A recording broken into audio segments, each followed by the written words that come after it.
অধিকাংশ সংসার নষ্ট হয় শুধুমাত্র স্ত্রীদের অতিরিক্ত জিদের কারণে।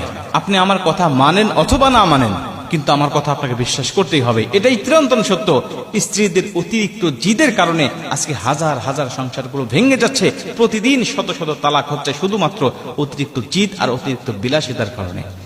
প্রিয় বোন, আমি আপনাদেরকে বলতে চাই, অনেক বোন আছেন যারা স্বামীর মুখে মুখে তর্ক করে, অতিরিক্ত জিদ করে। তিনি যেটা বলেছেন সেটাই সত্য, স্বামী বেচারা যা বলেছে সেটা ভুল। এই সত্য কথা প্রমাণ করতে গিয়ে স্ত্রী স্বামীর সাথে মুখে মুখে তর্ক করে। মনে রাখবেন, যে স্ত্রী স্বামীর মুখে মুখে তর্ক করে, ও যদি বিশ্ব সুন্দরী হয়, ও যদি উচ্চ শিক্ষিত হয়, তারপরেও স্বামীর অন্তরে তার জন্য কোনো জায়গা থাকে না।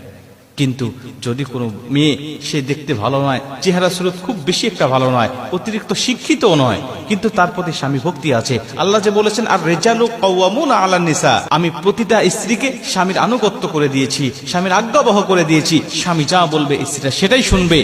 এটা যদি কোনো স্ত্রী করে, দেখবেন ও যদি দেখতে ভালো নাও হয়, তারপরেও স্বামীর অন্তরে ওই স্ত্রীর প্রতি জায়গা থাকে, মহাব্বত থাকে, ভালোবাসা থাকে, তার প্রতি আলাদা একটা অনুভব আল্লাহ পাক তার অন্তরে তৈরি করে দেয়। প্রিয় বোন, অনেক বোন আছেন যারা স্বামীকে অতিরিক্ত বিলাসিতা দেখাতে যায়।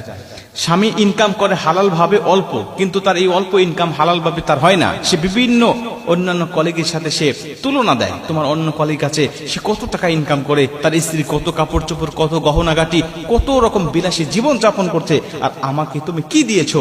তুমি কি তার মতো ইনকাম করতে পারো না? সে ডান থেকে বাম থেকে, টেবিলের নিচে, টেবিলের উপরে, কত ভাবে সে ইনকাম করছে, আর তুমি কি হালাল ভাবে পড়ে আছো? এভাবে কি দুনিয়া চলে? দুনিয়ার জীবনটাকে এনজয় করতে হবে।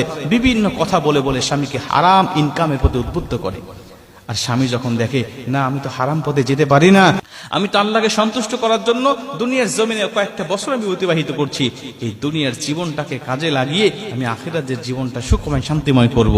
এজন্য যখন স্ত্রীর সাথে তার বনিবনা হয় না, তখন দেখবেন এই সুখের সংসারটা আস্তে আস্তে ভেঙে যায়, নষ্ট হয়ে যায়। এজন্য মা বোনদেরকে বলতে চাই, অতিরিক্ত জিদ দেখাতে যাবেন না। আবার অনেক মা বোনরা আছেন যারা মার কথা, বোনের কথা, পাড়া প্রতিবেশীর কথা, বন্ধু বান্ধবীদের প্রলোভনে পড়ে তাদের কথা শুনে স্বামীর সাথে জিদ করে, স্বামীর সাথে মুখে মুখে তর্ক করে, এবং স্বামীর সাথে অতিরিক্ত বিলাসিতা দেখাতে যায়। মনে রাখবেন, আবার অনেক স্ত্রী আছেন যারা স্বামীর সাথে ঝগড়া হওয়ার পরে, স্বামীর সাথে কথা কাটি হওয়ার পরে এই কথাটা বন্ধু বান্ধবীর কাছে বলে বেড়ায়, আত্মীয় স্বজনের কাছে বলে বেড়ায়।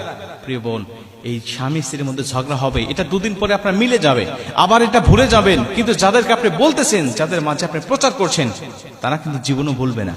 সুযোগ হলে, সময় হলে আপনাকে খোঁটা দিবে আর বলতে থাকবে, ওই কথা স্মরণ করিয়ে দিবে যেটা আপনি ভুলে গিয়েছেন অনেকদিন আগে। প্রিয় বোন, আমি আপনাদেরকে বলতে চাই, যদি সুখময় শান্তিময় একটি জীবন চান, একটা সংসার চান, তাহলে এই সমস্ত বিষয়গুলো মেনে চলেন। একটা সুখে